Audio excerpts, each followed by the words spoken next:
Hello, my name is Justin Young, and you're listening to the Saluki Gamescast. This is episode 19 for Friday, September 2nd, 2022. Woo!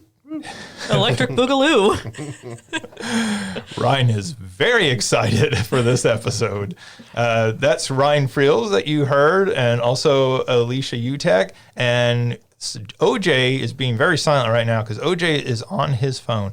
I believe that OJ is probably distracted by all the birthday wishes he is getting today, because today is OJ's birthday. Happy birthday to you. Happy birthday to you. Happy birthday, dear OJ. Happy birthday to you. Thank you. And many more. On Channel 4. Scooby-Doo on Channel 2. This is a video game podcast. It should be Channel 3. Figure something out rhymes with that. That's true. OJ, that's a reference you only get because you're old enough to get. Yeah. I remember that. What are you talking about? You're really revealing your age with that reference. Yeah, so how's everyone doing? I guess let's start with OJ. OJ, how's it feel to be another year older? It feels okay. I got a present already, and they're some very deep purple Chucks, so they haven't had them for a really long time. I've had to get lavender ones, which lavender's okay, but there's a really deep purple Chuck. I'm not wearing them right now. We're all checking your clothes. But yeah, they had them in stock. So I was able to get some of those for my birthday, so I'm very excited about that. And this weekend, we're going to be going to Paducah to do an escape room. So I'm really, really excited about that. Is it the one out there behind the mall? I think so, yeah. Yeah, okay. That's going to be great. Yep. That'll be exciting. I love escape rooms.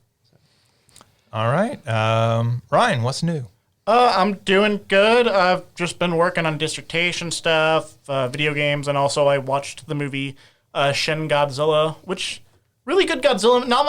Original's my favorite, but it was kind of like very much a speculative science fiction. It's like watching how a government would actually respond if having to deal with Godzilla, and you were very much focusing on the competing opinions within the Japanese government and the issues of bureaucracy and red tape in terms of how you respond. And I guess the main thing I wish was there was a little more character development, because it's just kind of them doing the characters doing their jobs. But it was really a cool piece of speculative fiction to look at, and just how it talks about also Japan trying to deal with international tensions and that kind of situation and stuff. And frickin' terrifying Godzilla. The Godzilla in this looked like something out of Hellraiser. Dang. He was Cenobite Godzilla. Yes, if you look up pictures, yeah, that's pretty much him. But it was an awesome movie, directed by Hideaki Anno, who was the main creator behind Evangelion, so I was fascinated by that reason. And 1954's Godzilla is one of my favorite movies of all time, so it was cool to watch those things come together. In case you think that Ryan's just a poser, we should note that right now he's wearing a Catzilla shirt. So, he is walking the walk. He's living the Godzilla lifestyle. He's very much a big Godzilla fan. I have 2 Godzilla shirts. I have an Evangelion carrying case that I carry around with me. I'm the real deal. No posers in this room.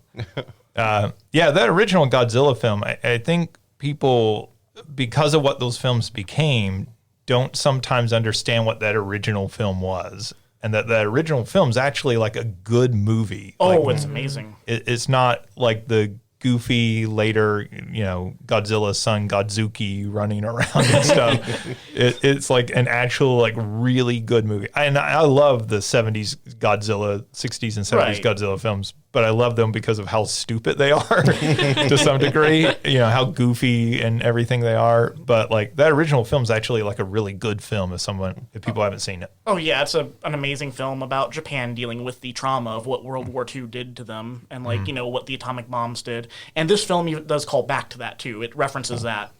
No, it's an amazing film, and that's why I get mad at because you go from this anti-war ambivalent film about our future with nuclear technology, and then you get I think it was made in 2014, the American remake of Godzilla, where it's Godzilla working with the American army to fight off other monsters, and he's the hero. this no. I The fact that they've turned Godzilla into the hero just blows my mind. So like I've never seen a Godzilla movie. I apologize. oh my goodness. Well, that's a lie. I saw Mr. Science Theater 3000 doing the Matthew Broderick Godzilla movie. Oh, okay. Oh, I mean, that's like all of them. You've seen that Godzilla movie. You've seen them all. But That movie is like they made an entirely different movie, and then somebody said, we got the Godzilla rights, and they're like, just change the name. Like, no one will notice. true. Yeah, we're not too big of a fan of the name Iguana Demon. Just go ahead. But like, isn't Godzilla supposed to be the bad guy? Why is he now the hero? Is Kong the hero? I'm confused. There's a very complex dialogue to be had there in terms of like what Godzilla represents. Like he's simultaneously like the victim of nuclear warfare, as was Japan, but he's also kind of nuclear warfare being acted upon Japan. And there's a huge conversation to be had there as term. But he's not like strictly a hero or villain originally. He later grew into the hero, and there's complex readings of those movies afterwards, but they're not the same. And just for the record, no, in the original King Kong versus Godzilla, King Kong did win. It ends that way in both the American and Japanese version. Godzilla did not win. Like, I think even like the studio announced, yeah, no, King Kong won. What the hell's wrong with people? He swam away. Godzilla sank. Yeah, but you had to wait for the after the credits scene and like Freddy versus Jason, where like Freddy winks at the camera. Godzilla at the end like winks at the camera. We've got the fishes that he sank Comes beneath. out. What are you doing here? Go home. The movie's over. Wink. Speaking of Matthew Broderick. That's why I made the joke. Best scene in any movie ever. Well, not really, but like I just love it when King Kong just like says screw it, takes a tree, like a giant tree, and just stuffs it down Godzilla's throat. Like, and then Godzilla's just like, what the hell? And then like breathes it out of his mouth. Like it is beautiful. It looks like two drunk dads fighting each other in monster costumes, and I love it. I read that a commenter say that on IMDb, and I'm just like, I can't remember who they were, but bravo, you really captured it with that. Well, I mean, those modern films are very much made for drunk dads at this point. Like, it's the people who grew up on those old films and everything, so they know who their audience is. All right, Alicia. I don't have anything that exciting going on. I've been good. This week feels like it's been 5 years long. It hasn't been bad. It's just been very busy. So I am excited for the 3-day weekend. Getting to have Monday off and just be a potato instead of a human being. That's aspirational. Yeah, we'll see if I actually get to do it. But that's plan your work and work your plan. All right. How are you, Justin? How are you?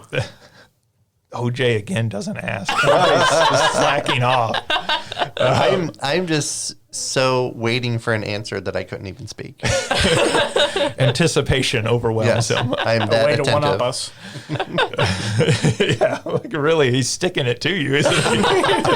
I'm going to not ask and be arrogant about it. OJ's like, they just want to speak. I want to listen.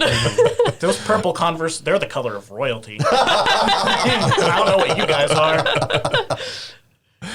This is what happens when you get communication majors in the same room. They start turning it on each other. Yeah, I've been good. It's been a good week. I'm also very much looking forward to the 3-day weekend. Also excited. I can't believe, Alicia, you haven't brought it up. Rings of Fire came out this morning or late last night. It did. This whole morning has been so weird. I completely forgot. I was going to say, I just got a notification about it when we were talking. I'm super excited to watch that. A little hesitant. I'm going in with low expectations just so I'm not disappointed.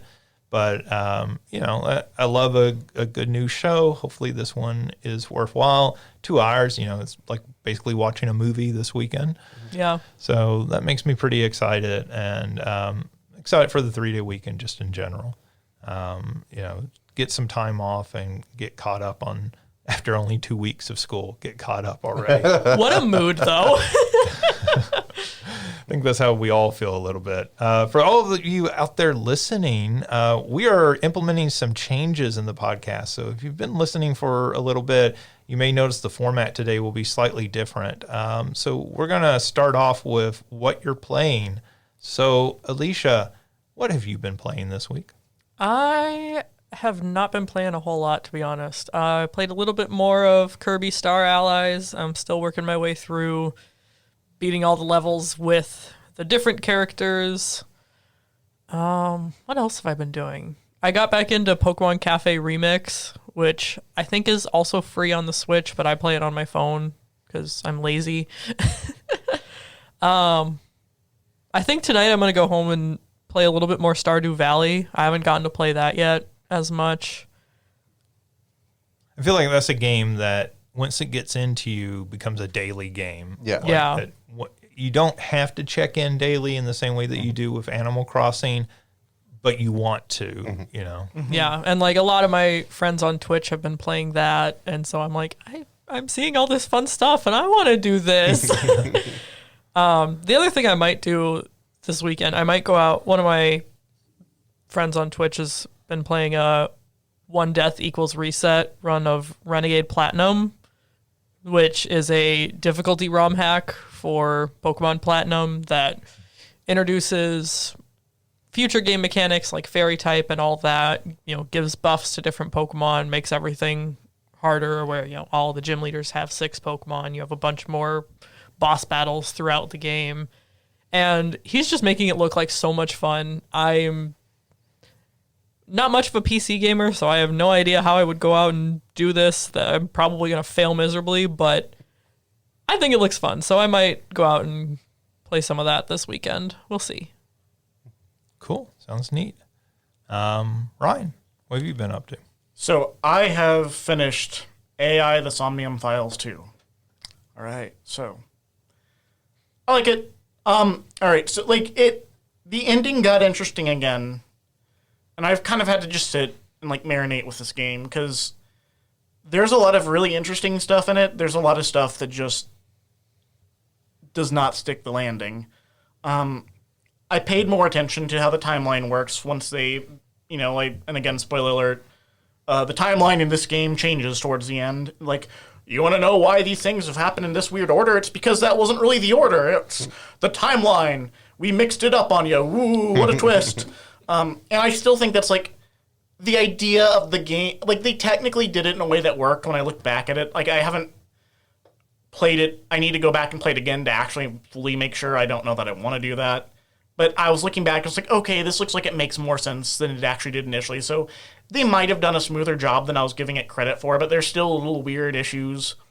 Like 2 characters were clones of each other, and so one of the twists is like you thought you were playing one character, but actually you were playing them and their clone, and they're 6 years apart that you're playing them, and that's how all the time things work. But it's like, so wait, they were just dressed the exact same way? Like, they had to have them dressed the same way so that I couldn't tell at first, but that just feels weird to me. And it's such a boring twist that so the idea is that in the game, there's the half-body murders, and you're seeing one half of body at one time, and then the other half of the body 6 years later. But the way the bodies are aged, like when they examine them, it's like each time they were recent deaths. Like, but if we knew they died 6 years ago, how is it that we're getting the other half of their body 6 years later, and it looks like they just recently died? And that's where the twist comes in. It's like, because the timeline messed it up on you in the game, it actually wasn't 6 years apart, it was like the next day. And that to me is just such a boring twist. Like, you're taking the hook of the game and then like, nope. Now, that said, that's not the only part of the game. Like, the mysteries are interesting, the character building is still interesting, but it's not as good as it was in the first game. Like, at first it seemed more ambitious and it seemed like it was going to be cooler, but as I played it throughout, the first game you're just playing one detective and their AI ball, that are communicating with each other, and it does a really good job of like bonding them and connecting them to the character throughout. I read somebody else's review where they thought that this struggled with doing that with 2 characters, and at first I thought it did a good job of balancing out, but yeah, none of them feel like they generally connect to all the other characters around them as well. They are not those emotional connections are not built up. They're not badly done necessarily, but you don't have the same emotional connection to the different relationships going on, because there's so much stuff competing for time in the game.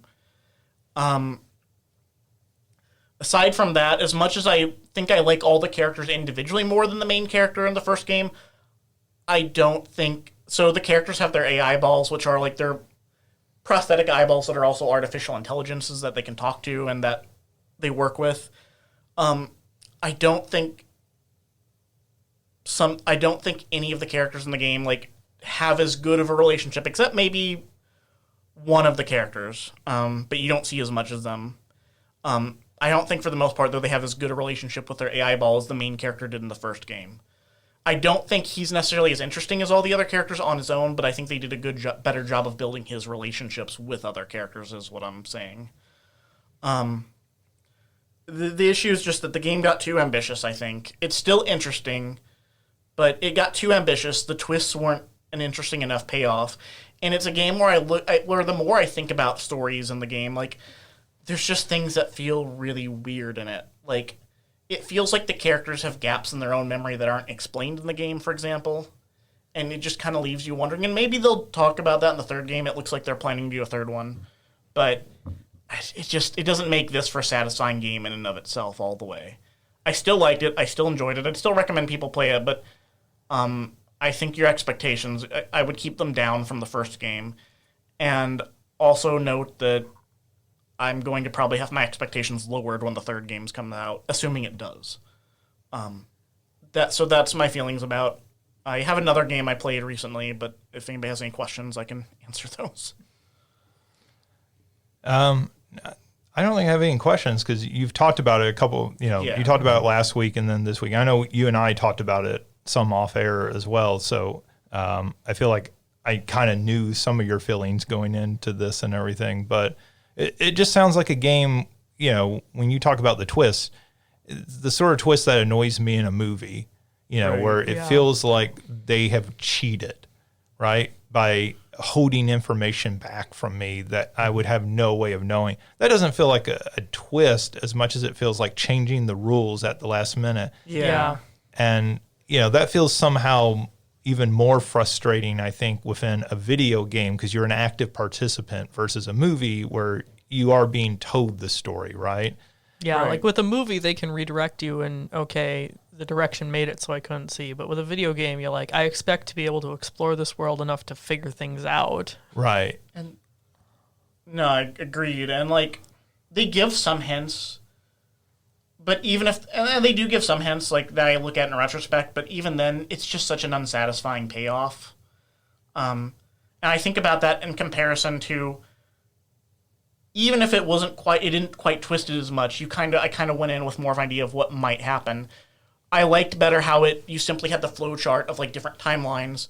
And in the science fiction of the first game, basically the idea is that there's these different timelines that you're playing out, but your character can kind of psychically relate to them in some sense because the subconscious and the character's subconscious, the subconscious is something that connects all the characters, like the character in all his different timelines, and he can kind of draw information from those different timelines that he didn't have otherwise. Sure. And I think that's kind of cool and that's kind of neat. I like my mind-bending sci-fi, and I don't know if I'm necessarily going to say that's the best mind-bending sci-fi, but it was interesting, and I thought they did a good job of sticking with it. Also, there was interesting payoffs. Like, at the very beginning of that game, there was something about if the AI ball for any reason needed to be self-destructed, like if that ever were to somehow happen.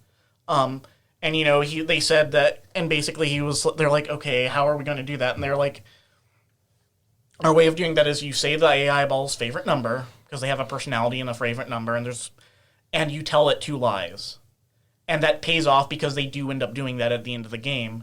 And, it's a way, and they even do pay off in a way to build on the emotional connection between the detective and his AI ball. Because, like, what he says their favorite number, which it's revealed later that each letter of that number is actually associated with the letter, like, the number of letters in his name. And the 2 lies he says is, I hate you and I'll never think about you again. Because, therefore, the exact opposite being the case. And sorry, this is very spoiler heavy, but like I want to get across like what's different about these games and how one emotionally pays off, I think, so much more than the other. Right.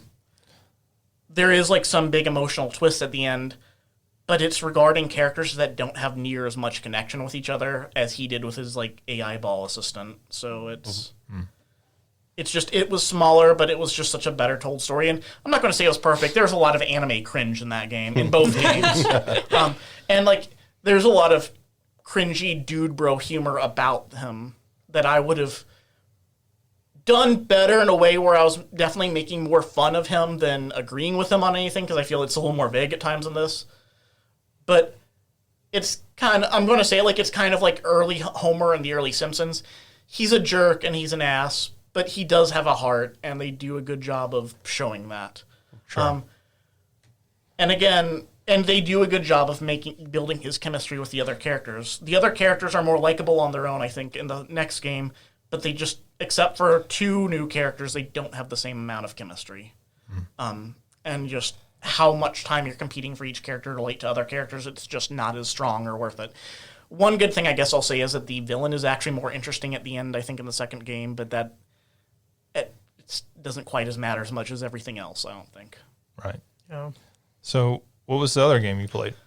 So I actually didn't play this week. I played this last week, but I just didn't mention it because I want to talk more about Doom and AI, the Somnium Files too. But a game I had played recently was I played a little bit of Earthworm Jim 2. I really appreciate what this game was going for. I don't think it holds up that well. And maybe it's just the version I played. It's the port on the Switch, like the Super Nintendo Switch. Or is it the Genesis? I can't remember. It's a port, though. And it felt really clunky. I like the level design. I think the level design is cool, and there's like a lot of cool ideas going on in it. I like the aesthetic. Earthworm Jim is like an awesome character design, I think. I would argue that Earthworm Jim 2 has always been a bad game. I see, and I don't have the context for that because I didn't like play it when it first came out. I wasn't. I actually kind of liked Earthworm Jim through the cartoon when I was a little kid. I didn't play much of the games, but I tried playing it, and it feels so clunky. And like I got past the first level, but the second level I think I can beat it if I played enough times. I just don't care enough to try it again. It's just because you're tunneling your way through the platform level, Right. Like because you're digging out dirt, but there's also a really annoying timer that's going on, and I hate that. Like, it doesn't make it fun. It just makes it more stressful. And I'm just like, and combining a timer with clunky gameplay mechanics just is not a good experience for me. Yeah. So like, I think those Earthworm Jim games were part of that 90s 16-bit era where everybody was trying to get into mascot games. Right. So you had Mario already, but then Sega obviously had huge success with Sonic. And then you start to get all these knockoff mascots, Arrow the Acrobat and Bubsy and, Rolo to the Rescue and like all these different, Rolo was like an elephant, I think. And you had all these games, and Earthworm Jim had such good character design. which hurts. And that was like the coolest part of that game. And the first level of the first Earthworm Jim game is legitimately kind of just fun. But even that first game, once you get past the first level, you're like, this is not that great of a game. Like, this is a great character, and it's got some great funny bits in that first level where you're like throwing the cow and everything. But like, once you get past that, it's kind of a mediocre platformer. Yeah. And I remember, because I love that character design so much, I want to love a game with him in it. Right. Yeah. It's like Booger Man. Also a character from that era. Well, and like I think some of the villain designs are so cool for it. Like the artist Sure. hit it out of the park with those designs. So it's like, I think to me it's like the same frustration as when you like watch a movie that has really good elements, but the whole thing doesn't just hold up that well. Right. Because I've had movies where like there's pieces of this I really like. Like I think that's how I feel about some like the earlier 2000 I think like the early 2000s Hulk movie, like that Ang Lee directed. Right. There's like some really good things in that. Like I think the musical score to that movie was really cool. And there's like some cool ideas for translating a comic to a movie in terms of like I think some like the visual like editing and stuff, but it wasn't a good movie. Right. And that's just kind of how I feel about Earthworm Jim. I think I still remember playing the Earthworm Jim 3D game when I was a kid, and just the clunky boss fight, not being able to get past. You had to collect all your marbles while surfing on a pig in a puddle of mud, which sounds so fun, right? But so if you lost your marbles, you can't play the game? No, you can't beat the level. That's the thing. It all takes place in Earthworm Jim's head in that game. He suffers brain trauma when I think a cow was dropped on him. What? Well, I mean, it's like the cow from the first game landing or something, I think, is the joke. I think there's a payoff connecting back to the first game. There's creative stuff in it I love, but just the gameplay itself is Yeah. It's one of those games that it's more fun to watch a Let's Play than to play it yourself. I think somebody that's got good game design skills needs to take care of these characters and do them some justice. But yeah, it was just kind of mechanically a disappointment. I remember trying to play it on Game Boy Advance when I was a kid. The port that didn't go well. And so I tried to play it on this, and it's maybe it's right. I think it does play better, but it's still the game mechanics just aren't enough to hold up. I'd rather play something that both looks good and is really good to play. So. Sure. Yeah. Well, good lesson. You can't go back to those childhood favorites because a lot of them really do not hold up super well. OJ, what have you been playing? So I've been really playing 2 games. First, I talked about this a little bit last week. I went back to start playing Bayonetta. I bought Bayonetta 1 and 2. And so I'm playing through it really slowly, whereas the first time I went through it, I always barreled through games, but now I'm trying to enjoy games a lot more.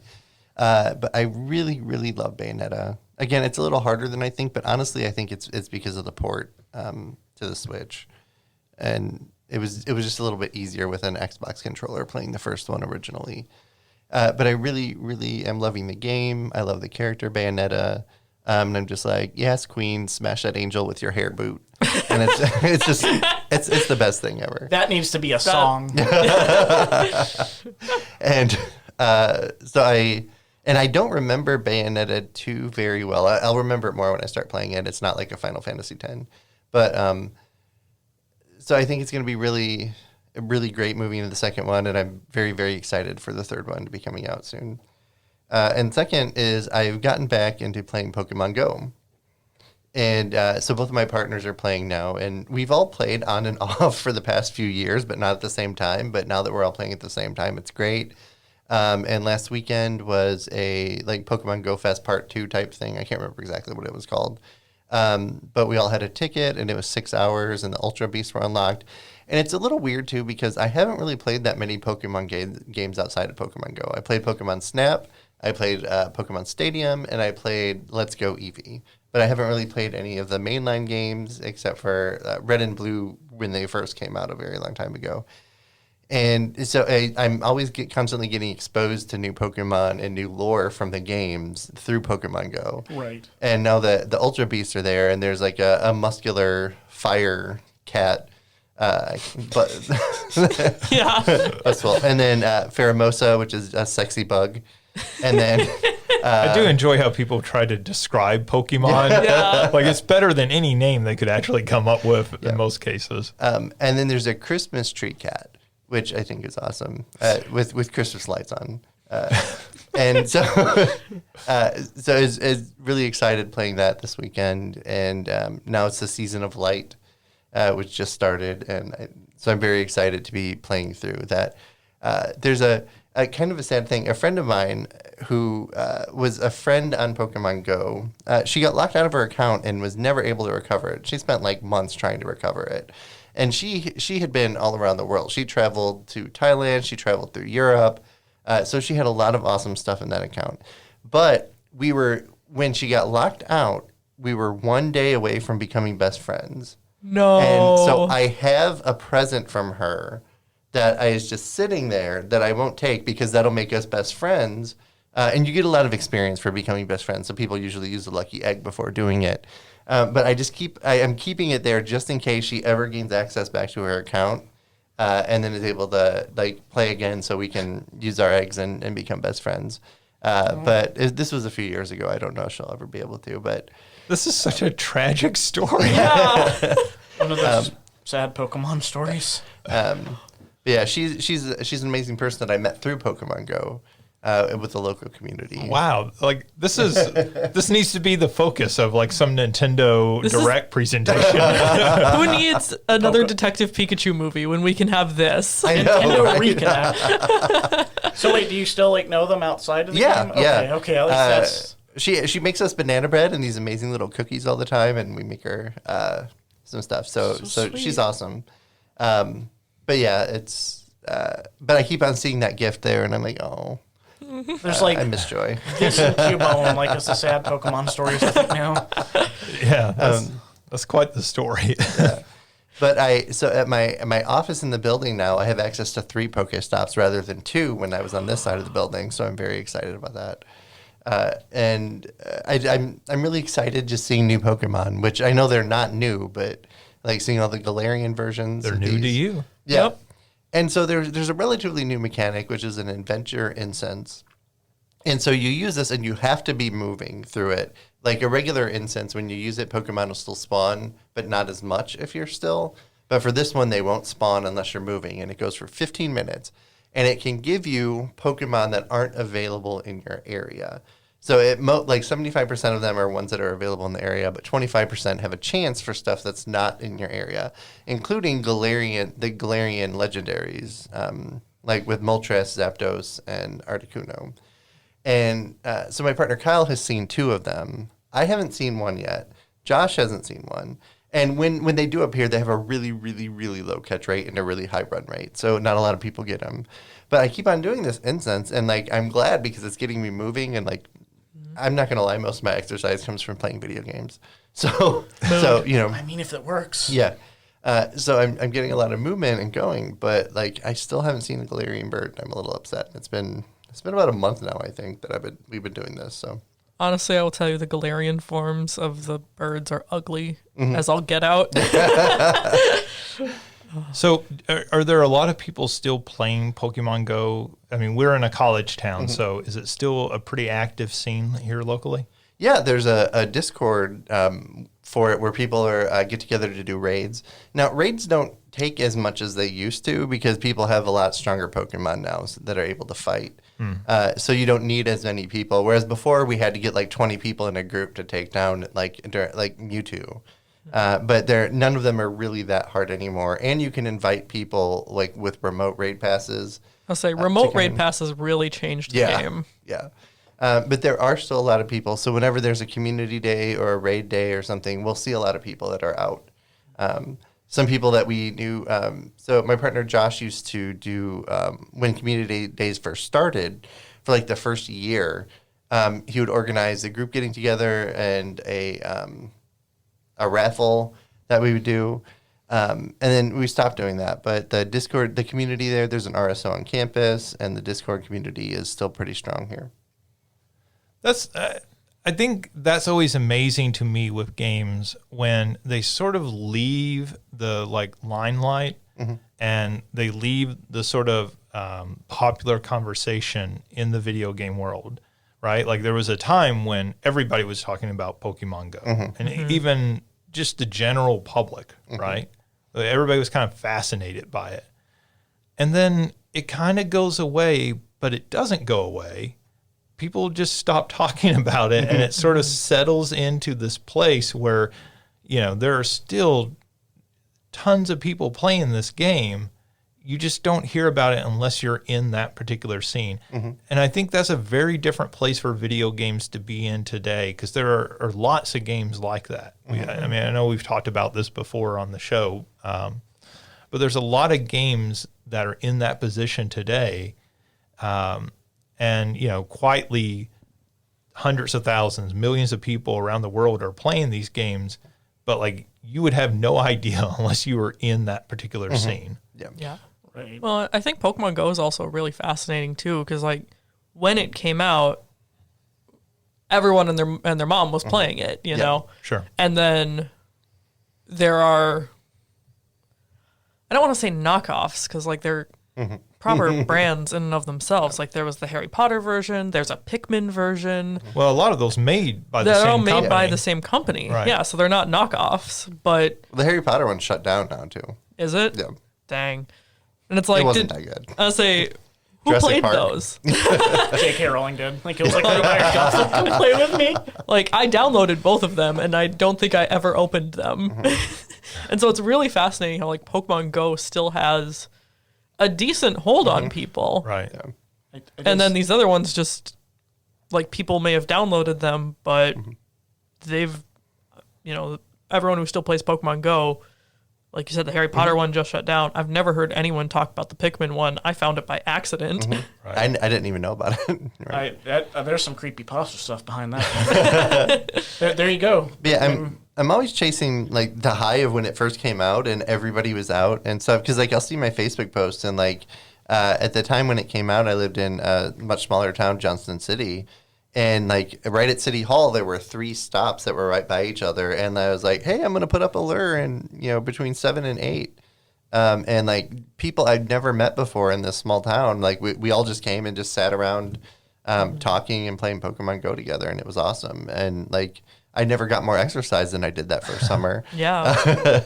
And so I'm always like hoping to see that many people out again.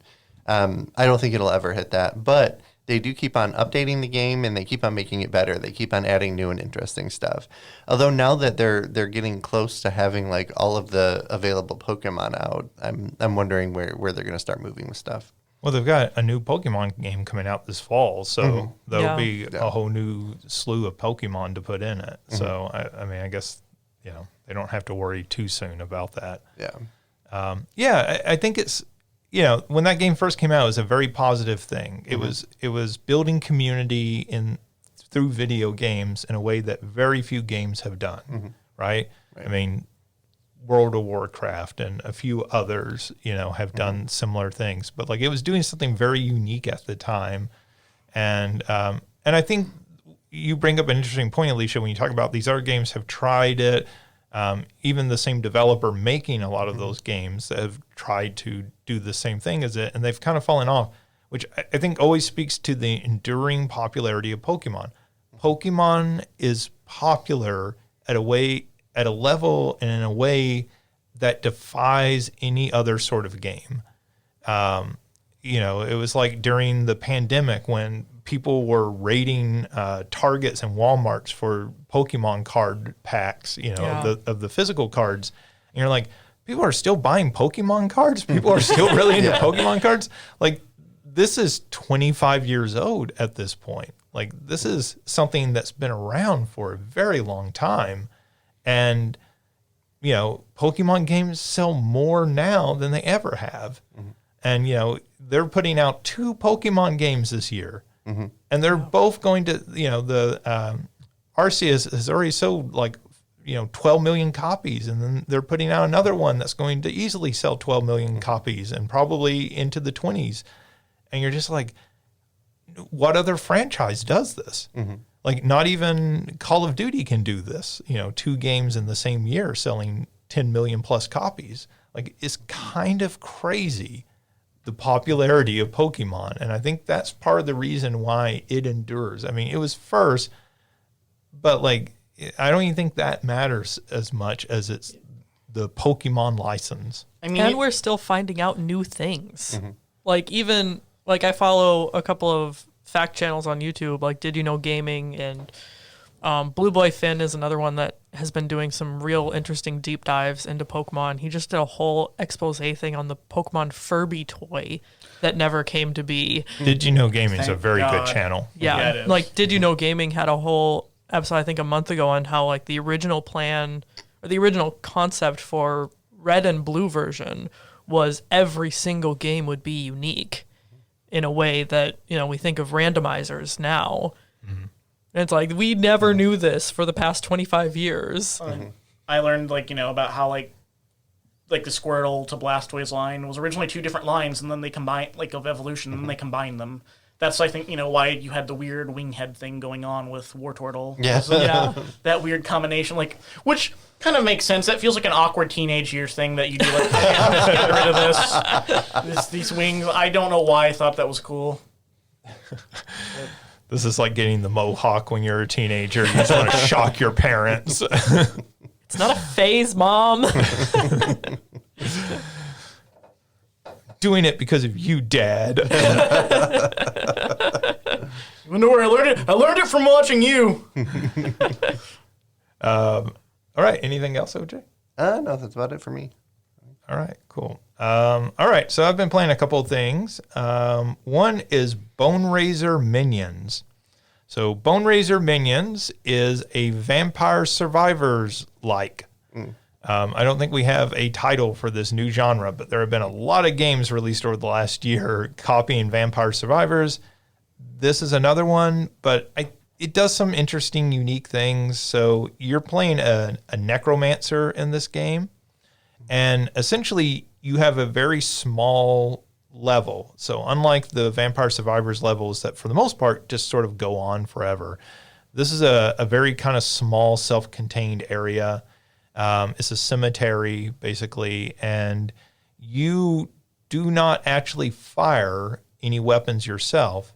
Instead, you raise the dead to fight for you. So your character actually does nothing but move around. Nothing's coming out of you. You're not firing anything off yourself, but like you do get some magic spells you can cast later, but even those are sort of randomized, their effects. But instead, you're raising these minions of the dead, and then so you're getting things like witches and warlocks and like ghouls with spears and all these different things. And then you're upgrading them progressively as you collect the experience, which in this case come in the form of bones from the enemies that you're killing. And the enemies they start off like local villagers who are mad that there's a necromancer in the cemetery raising the dead. And so you're killing them, and then they slowly, progressively get to be bigger and bigger enemies attacking you, and wizards and stuff coming in that you're having to fight. You're killing them, so you have better people to raise from the dead to Right. fight more people. Oh, nice. Yeah, very much. And so much like Vampire Survivors, there's an upgrade, but like you also get individual characters that you unlock by achieving things within the game. And as you unlock those characters, they each have their own upgrade path that's separate from like kind of the general upgrades that you can do. It is a very good one of these. It's not quite as good as Vampire Survivors because I don't think it's quite as clever with some of the like hidden stuff that Vampire Survivors has in it. But it is in early access. It's not a full release yet, and it's only $2. So Vampire Survivors, partly why it got so big was it was only $3 on Steam. This is only $2. For $2, I think I've already gotten like 5 or 6 hours of play out of this game, and I have beat the final boss, but like there are incentives to go back and play it again even after that. It's fun. For $2, it's a fantastic game. I think it's worth like trying if that sounds at all interesting to you. If you played Vampire Survivors and that game didn't click for you, I don't think this game is going to click any better for you. If you just don't like the new style genre that they're doing. But I mean, for $5 for those two games, it's like the best value in games this year. And so, I've been enjoying it. I've had a good time playing it. Does it have the song Pet Cemetery in it? It does not, unfortunately. That's a great song. I know, right? That and Bonzo Went to Pittsburgh are my favorite Ramon songs. I'm more of a spooky, scary skeletons fan. That song might actually both of those would probably work really well. I guess you could say, you could play, you're playing it on a PC. It's not on consoles yet. So I guess you could get in there and just play something, some MP3s of yours if you'd like. The other game that I've been playing is Arcade Paradise. This is a really weird game as well. This is maybe even a weirder game than Boneraiser Minions. So Arcade Paradise is your dad owns a laundromat and wants to teach you how to be responsible and run a business, and has you take over running the laundromat. And so as you start the game, you are going to the laundromat each day, and this detail is unlike any laundromat I've ever been to, but the entire game is, I believe, made by a European developer. So maybe this is more how laundromats in Europe operate, or maybe this is how they think American laundromats must operate. But people bring in their clothes and leave them, and then you wash them in the washing and dryers that you have. And so you're like having to put the clothes in the washer and turn it on and then let it run. And then when it's done, you have to go move the clothes over into the dryer and then take them out of the dryer at the end and everything. And that's how you make money. And then you also have to like pick up trash and everything around the laundromat. And when you fill up the trash can, you have to take it out and dump it in the dumpster and all this. I understand. Where does this become arcade paradise? Well, okay. There's also a mini game to unclog the toilet that occasionally gets clogged up. So What? yeah, this game has like weird style to begin with. It is it feels like a weird web flash game to start with. Like, this is the day in the life of working at a laundromat or something. But somebody who doesn't quite understand what working at a laundromat is. But it's interesting, to start with and everything. Where the arcade side comes in is in the back room. There's a back room of the laundromat, and you can buy arcade games, and put them into that back room. And so you start earning money by putting these games into that back room. And so as people theoretically come in and do their laundry, they're going back there and playing games in your arcade room. That's realistic. Okay. I don't know if laundromats still do this, but laundromats used to have arcade machines in them. So that element's realistic, right? Like, people are in there, they're bored, they need something to do. Oh, that'd be cool if they still did that. But like, the games that you're purchasing are all actual mini games, and they're mini games based on like actual 80s and 90s arcade games. So you get like a Pac-Man one, and You do get a Pac-Man one, except it is you driving a sports car around a city, and the cops are chasing after you, and you are gobbling up little stacks of cash, and the font for the game is the Grand Theft Auto font. that's what I was just about to say. Pac-Man meets Grand Theft Auto. Okay, that's clever. I would have gone with Yak Man. But That's exactly, that's exactly what it is. It's a Pac-Man knockoff. There's knockoffs of other games in here as well, and you're over time accumulating and buying these other machines and everything and building up your collection of games. And the other thing that this game does that's kind of interesting is it has a kind of fun soundtrack, and the soundtrack is what's kind of playing as the muzak in the background, but it's very much this like 90s style soundtrack, but sound alike. So there's stuff in there that sounds sort of like, like Eminem or kind of like rap rock of the late 90s, early 2000s and stuff. Limp Bizkit, yeah. Yeah, but it's all like goofy, right? Like it's all like, So but Goofy, like from Disney doing Limp Bizkit? right. I did it all for the cookie. Oh, did it all for But like, it's got this music that just really fits well for it, and like kind of puts it into a mood and a time without being very specific about the time. It's just kind of a unique game, and like playing it at first, you're kind of like, well, why would anybody keep playing this? But as it unlocks more of those arcade games, you just want to keep trying the new ones that it unlocks and everything.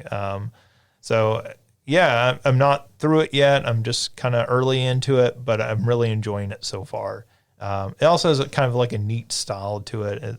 It's very much going for that sort of indie artist style, and so I like it so far.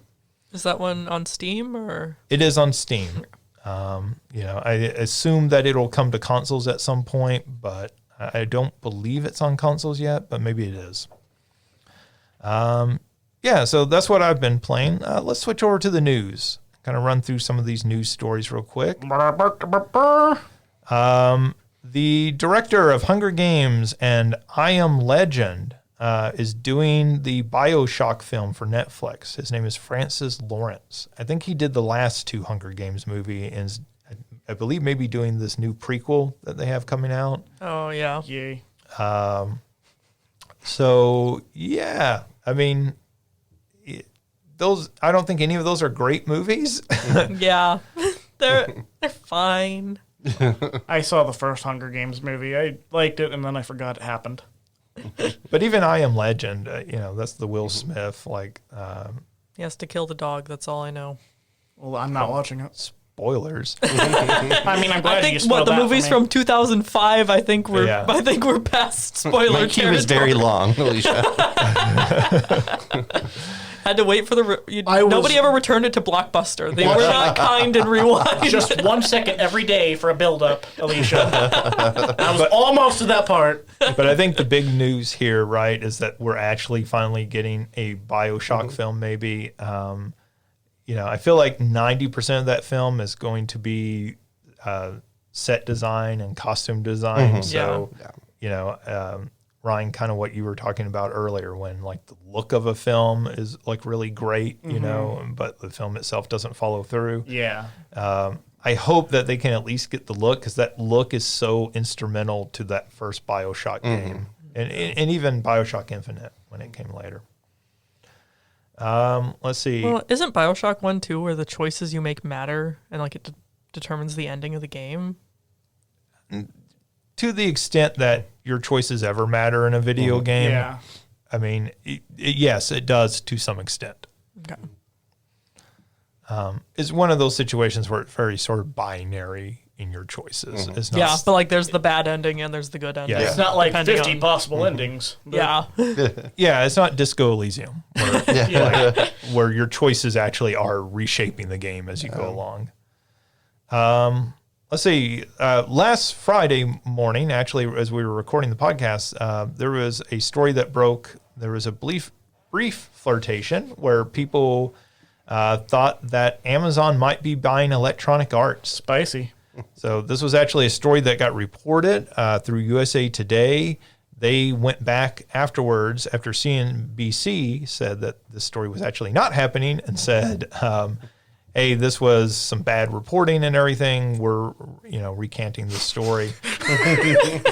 This is not actually going to happen. EA Games challenge everything, including this story. I think what's kind of interesting, of course, CNBC is owned by NBC Universal. There was a story earlier this summer that they were going to actually buy EA and merge with them. So this is now twice two big companies. Disney and Apple have also been linked to possibly trying to buy Electronic Arts. I don't know. What are your kind of thoughts? Do you think EA will sell anytime soon? And if so, are any of those companies you would want to own Electronic Arts? I don't know. EA has kind of gone downhill a lot for me. So, I don't know why anyone would want to buy them. Don't sugarcoat it. Tell us how you really feel. I mean, they have some games, but their practices have just been so horrible. So I think even if Amazon bought them, it would have been better business practices, which is saying a lot. So Yeah, Seriously. I can't think of the last time I was ever interested in an EA game. So if KFC was we're gonna buy EA, I'm fine. Okay. Free bucket of chicken with every purchase of Madden. Yeah, EA Games still is take one of Popeyes. those. EA Games is one of those that I'm I remember it being everywhere in the early 2000s, and then I every time I see it on our news segments, I'm like, oh yeah, they still do stuff. They're still alive? They still make the Mass Effect games. That's EA, and I think nowadays people knee-jerk just think of sports games. But they are still making some games that I think have more broader interest. Let's see. Sony has increased their stake in ownership of From Software, the makers of Elden Ring and the Dark Souls games and everything. They now own 14%. And Tencent, the Chinese company that has a stake in just about every video game company, it seems like these days, has increased their stake to 16%. So between the two of them, they now own 30% of From Software. Some people are excited. They think this may mean good news for something to do with Bloodborne, since that's a Sony franchise. They can't go and port that to Xbox or anything or make a sequel for Xbox. I don't know that this means much of anything other than this probably keeps them from going exclusive to the Xbox. This probably means any game that From Software makes anytime soon will be on Sony's console. Another Sony a developer usually associated with Sony is Quantic Dream. They made Detroit and Heavy Rain, Beyond Two Souls. They have been acquired by another Chinese company, NetEase.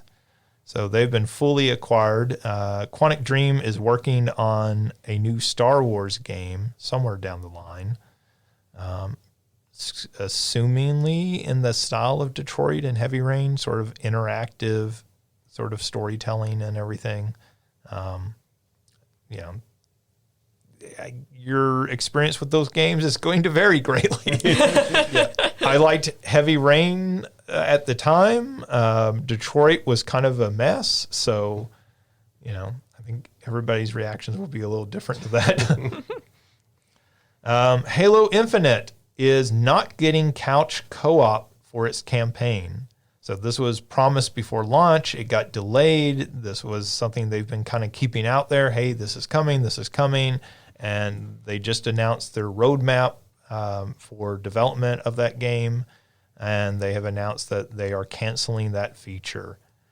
I thought this was just kind of interesting because this is a very clear situation of a game company promising a feature when they sold a game that they are now canceling. Mm-hmm. Yeah, that's disappointing. Yeah. Like, why you got to yank people's chains like that? Mm-hmm. Like, I'm not a Halo fan, but that feels kind of, it just sucks. Like, poor folks. Let them have their game. This is how you lose people. Yeah. Yeah, particularly because that's been a feature in past Halo games. So this is not like they were promising some pie in the sky thing and then said, oh, well, we couldn't get this technically working. This may be a technical reason they could not get this working because of the more open world nature of Halo Infinite. But even still, I can see this being very upsetting to a lot of players. It does feel like a weird thing to not be able to follow through on to me, too. Like that. Really? That's the, I don't know. Let's see. The head of Xbox, Phil Spencer, has come out and said Overwatch, Call of Duty, and Diablo will come to Game Pass. This is presumably once the Activision deal, Microsoft purchasing Activision, has cleared. This isn't really news. This was kind of expected. I think the thing that's interesting is Phil Spencer has been very hesitant to talk about their plans after this deal closes. He's now talking about their plans after this deal closes, which seems to indicate he thinks this deal will close. Yeah. It'll get the approval it needs. So, if you were wondering, would Game Pass be worth it? Probably so if you're a Call of Duty fan. Yeah. I would assume that all those old Call of Duty games would come to Game Pass. Assassin's Creed Mirage has leaked out some information, so some actual images leaked, and Ubisoft very quickly filed DMCA takedown reports on that, and those images have been taken down off of social media and everything. They're probably still out there if you know where to look, but they were taken down off of Twitter and some other places. This is their new Assassin's Creed game, which apparently is going to hew back to the classic style of Assassin's Creed games rather than the more open world role-playing style that they've been the last few games. This is going to be set in the Middle East. There is an level that was hinted at of the sort of story of, the Alibaba and the 40 Thieves.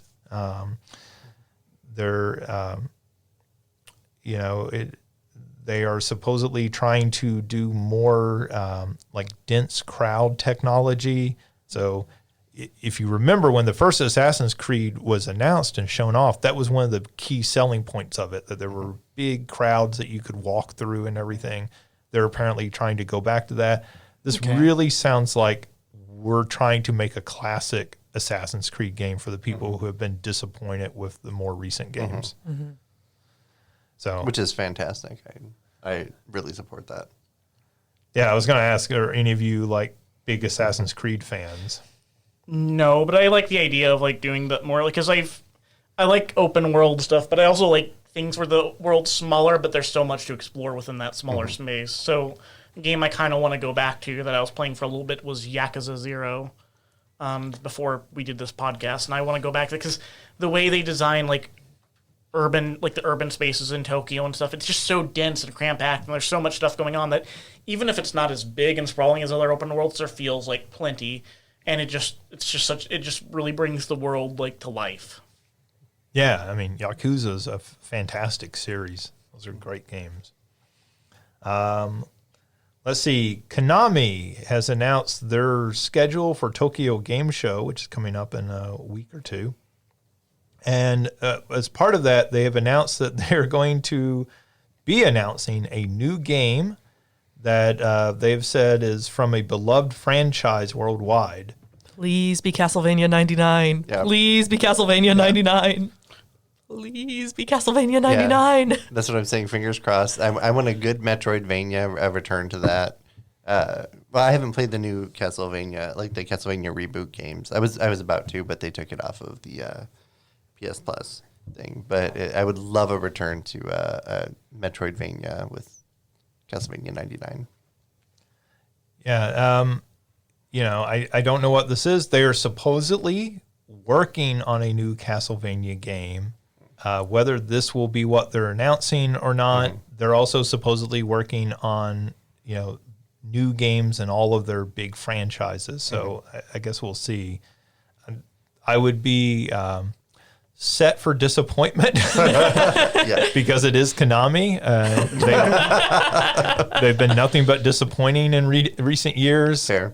I could see this being some new entry in their soccer franchise, which I think is called eFootball now. That is probably what it will be. Guys, the new entry is we bought the Gex franchise and we're giving you a new Gex. We know you've been wanting this. And all 5 fans cheer. Hey, I'm one of those 5. Sorry. I mean, I just want Dana Gould back, voicing Gex again. That's fair. Something they are also supposedly doing are new remasters of Metal Gear Solid 1 through 3. Ooh. So, it's gotten to the point where it's kind of difficult, depending on what system you are on and everything, to get versions of these games. Metal Gear Solid 4 is the really hard one because that's only available on PlayStation 3. It's not available on any other systems, I believe. These have been ported to other places before, but it feels like in the modern age you need really good, remasters of these available on Steam, available on Xbox, available on PlayStation. One would hope available on Switch. Switch can definitely handle these, I would think. So, yeah, I mean, I think that sounds pretty neat to me.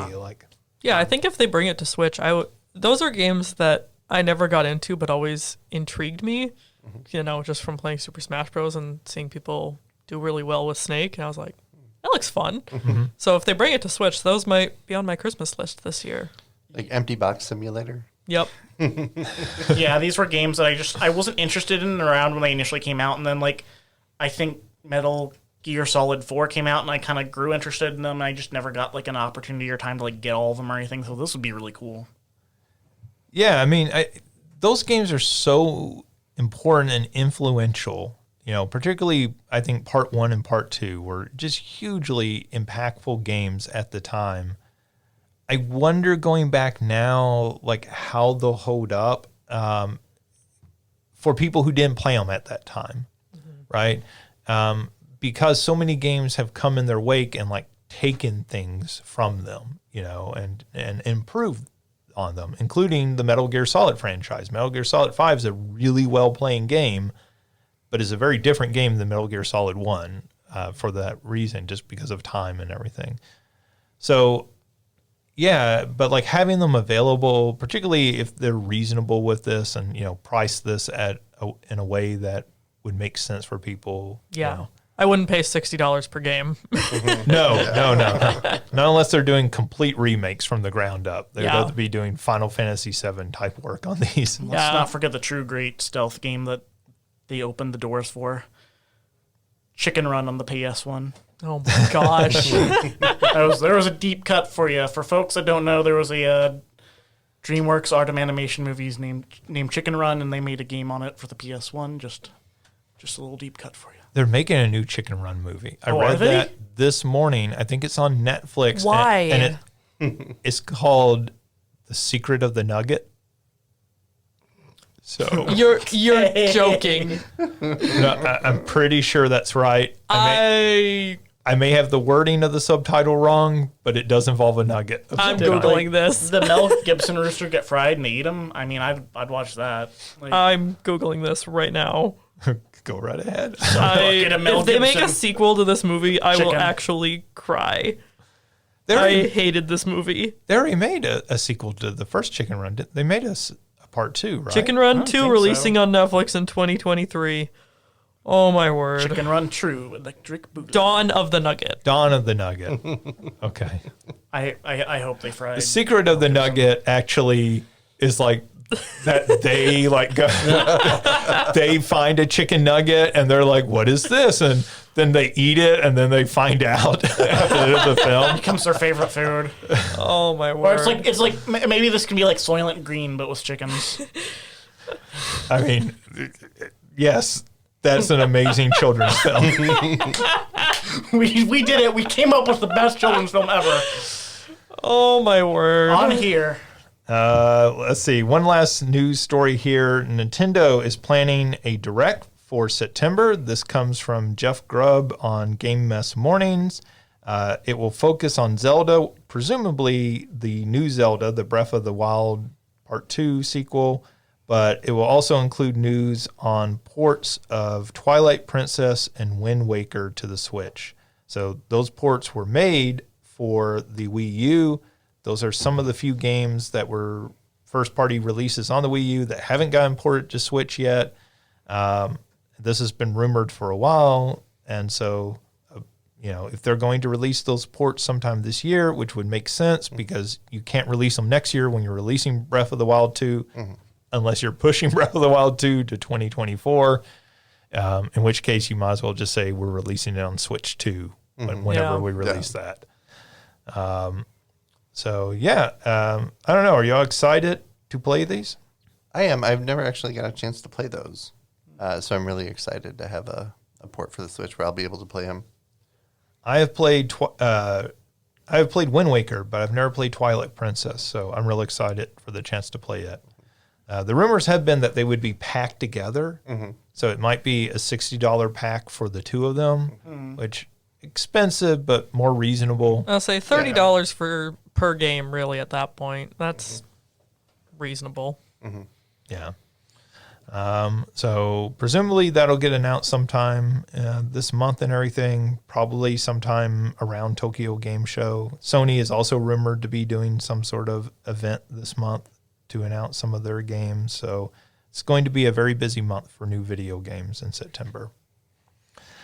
All right, that does it for news. So that leads us to the end of the show and our big question. Our big question this week is that college football is really kind of kicking off this weekend. I think there were some games last weekend, but the big games and the big teams are all playing this weekend.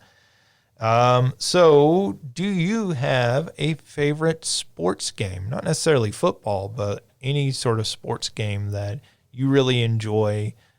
It could even be sports entertainment. It could be a WWE or NCW game. Or WCW. I say NCW. National Championship Wrestling. This is before they got really big and went worldwide. Ryan, why don't we start with you? I mean, there's not many sports games I'm that interested in. I guess if I have to pick one, just for nostalgia's sake, I'll pick Mario Tennis on the N64. We were just talking about it. Yes. I remember having fun as a kid, feeling how all the characters played differently, and that and kind of realizing what characters I was playing with and stuff, and then you can choose different courts and that affects how the ball bounces and stuff. And I think I just had fun with the variety as a kid on that. And I remember learning about Donkey Kong Jr. on it. Like, what is Donkey Kong Jr.? I didn't know about this. And but the big thing, of course, is that it introduced the world to Waluigi, and where character design and all media peaked, and it's kind of plummeted ever since. I just have fun with Waluigi, so it was cool that it introduced him. So, but is it a game I play a lot now? Probably not, but it has a bit of a nostalgia in me, and I'm not a big sports games person like usually, so just knowing what that was to me at the time, I'm going to pick that. Mario Tennis on the N64. Is Mario Tennis possibly the Harper Lee of character design? Oh my God. And that they created one great work with Waluigi and said, that's it. I have nothing else to contribute. Like, what else do you need to contribute? You have revolutionized character design forever. Like, you took Snidely Whiplash and made him new in the Mario world. You turned an L upside down. Don't call him a loser. He'll turn that L upside down. All right, cool. So Mario Tennis, those are actually like fantastic games. If people have ever thought they would be real kiddish games or something, those are actually really well-playing games. I would actually like to maybe play Mario Tennis, like the newer ones again, because I remember like the Wii one was like just so goofy and weird, and I loved it. So. Yeah. Aces, I think, is the one on Switch, and that's a good game. I have that game, and it's pretty fun. It's not a deep tennis game, but it's a very fun tennis game. OJ. So as I was thinking about this first, when I read this question, as do you have a favorite sports game? And I was thinking like, oh, I'm making fun of like sports game, and then I was thinking like, I don't really like one. But now that I realize we're talking about video games, which I should have thought about, but for some reason my brain wasn't working. Did you think we were just like a specific basketball game in history? Yeah, I guess. And so. In the video game podcast where we ask about your favorite Super Bowl. Yeah. So I've been struggling to think about this for the past moment or so. But so I always liked the Tony Hawk games and Wii Sports. But there was a game that we played in Playing for Pets that I really liked, which was Super Slam Dunk Touchdown, I think is what it was called. Yeah, I think that's the title. I always have to check. Yeah.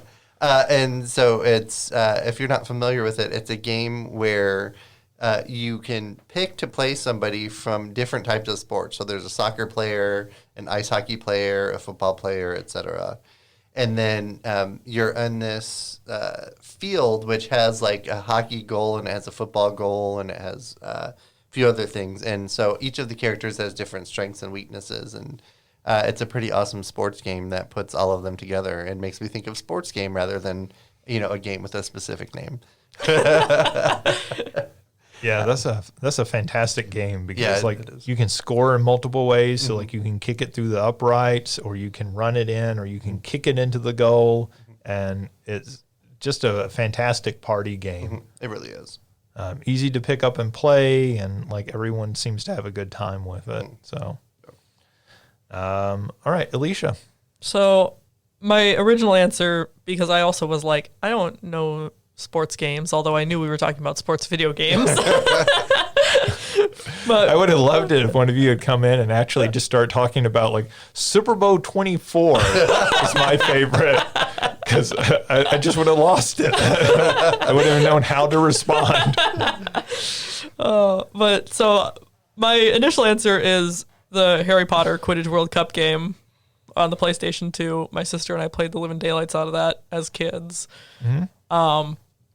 I think I was always Ravenclaw or Slytherin, and she was always Gryffindor or Hufflepuff.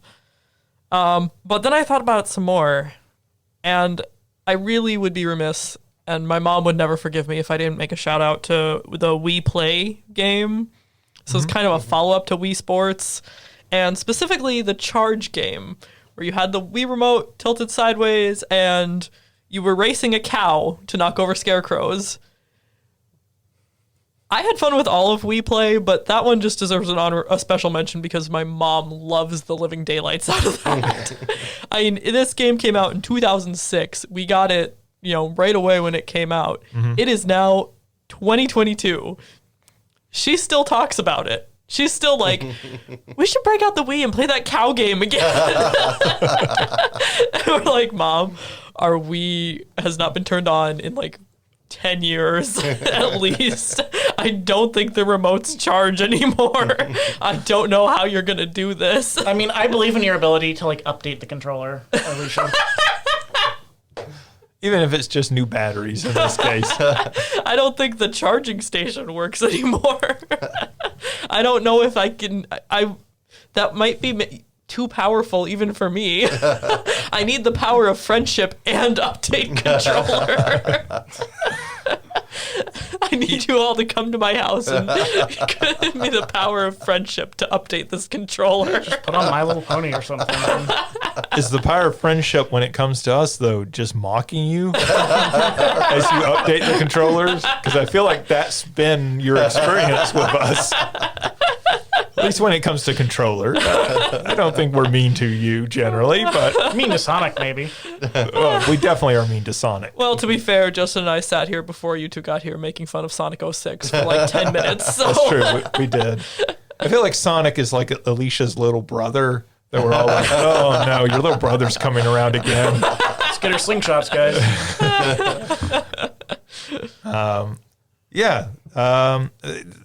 That's a good story though about your mom. My mom's kind of the same way. Like my mom, if we talk about video games, she wants to play Super Mario Brothers or Tetris or Motocross Maniacs on the Game Boy, because she would play Tetris on the Game Boy, and I had Motocross Maniacs, which is a fantastic game. Like, is really like a classic, like great game on the Game Boy. And for whatever reason, like it's one of the few games my mom ever got into, but she really got into it and she got really good at it. Like, and I think at the time she was better than I was at it. I know she was better at Tetris than I was, but she was better at Motocross Maniacs than I was. And she would like, you know, it was one of those situations when you're a kid, like, you walk in your room and you're like, where's my Game Boy? And you walk through the house and there's your mom in the living room playing your Game Boy.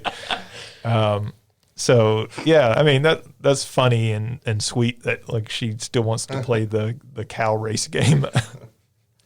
Along the same lines, my parents used to play Jack Nicklaus Golf on the SNES, which is a fantastic golf game, but they would play it so much, like all the time. Like, I'd leave for school, they were playing it, I'd come home, they were playing it. Like don't you go to work? Yeah. So he's found us out. well, both of my parents were disabled, so they didn't work. So they were able to sit and play Jack Nicklaus Golf all day, and they did. I just think it's funny that you brought that up because I've been rewatching like Simpsons a bunch, and I watched the episode where like Bart gets caught for shoplifting, and they reference that game, and that's the game he gets instead of the Mortal Kombat like game that he wants. Yeah. Instead, he gets that, and Marge is so happy and proud when she gets it for him, and he's just looking, it's like. At the end of the episode, they show him playing it for like a few seconds, And he quits. Yeah, and he quits. It's pretty fantastic. That's a great classic Simpsons episode. It is. I have never seen that. I'll have to actually check that out, I think. Simpsons watch party is all I'm saying. They actually, somebody a few years ago actually made a version of that game in the episode. Oh, nice. Where you could download, I think it ran on the PC. I don't think it was like a ROM for the Nintendo. But anyways, you could actually download that and play that game as it's shown in the Simpsons episode. Yeah, like my dad was he was a big golfer. And so one year for Christmas, me and my siblings bought him the new Lynx game. He would never go and buy himself a computer game, but we went and bought him Lynx, and it was like $50, which when we were kids was a lot of money. So we went in together. That's a lot of money to me now. Well, yes, in fairness. But like it was one of those things where like when you're a kid, you're really proud you can do this for your dad, and he loved it. He every night would sit in there and play Lynx on the computer, and really got into it and everything. And so I have a very fond memory of Lynx for that reason. So for me, favorite sports game, I think I came in here and I was sort of thinking, like, I actually do play sports games, and I play them more in different periods in my life. So, like, Nowadays, I play NBA 2K some. In the past, I played like NFL 2K, like back around the Dreamcast era. So it's whatever kind of sport I'm into at the moment. I'll play some of the more mainstream sports games. But I do have a lot of fond memories tied to like the wrestling games of the N64 era, because I was in college, and so we would sit in the dorm room and play these games together and everything. So I keep saying I guess I'm thinking NCAA. WCW NWO Revenge was a game that we played an awful lot in college. So I have a lot of fond memories of that. I think maybe the best sports game ever, though, OJ, you said this earlier, is the Tony Hawk games. Mm-hmm. Like, as far as like a game that I just think is like fantastic and plays incredible, and I can go back and play at any time. Those games are just amazing. The recent remake that they did of those, of Part 1 and Part 2 together, just a fantastic game. Like, that's just an all-time great game. Yeah, the Tony Hawk games were essentially perfect games. Yeah. Honestly. Yeah. Yeah, I mean, those first three are just fantastic games. And, you know, like, that was the kind of fun of part of this recent remake of 1 and 2, is they went back and just remade all the levels and everything, but included some of the movements that got added in 2 and 3. Nice. So you have the revert and all those sorts of moves as part of it. Yeah, there's lots of good sports games, particularly if you open it up to, I think, a lot of the things that we were talking about, which are more diverse sports games, not just Madden football or NBA 2K. Football. Yeah, football. Sports, go sports. Is that a Garfunkel and Oates reference? Yes, it is. I can't wait to go to the sports ball concert. All right, that does it for this week. As always, if you have comments, thoughts, or anything, you can send those to justin.young@siu.edu. You can find this podcast and all sorts of other stuff that we do on salukigames.com. I want to thank OJ, Ryan, and Alicia for joining me, as always. And we will be back next week with another episode. Thanks for listening.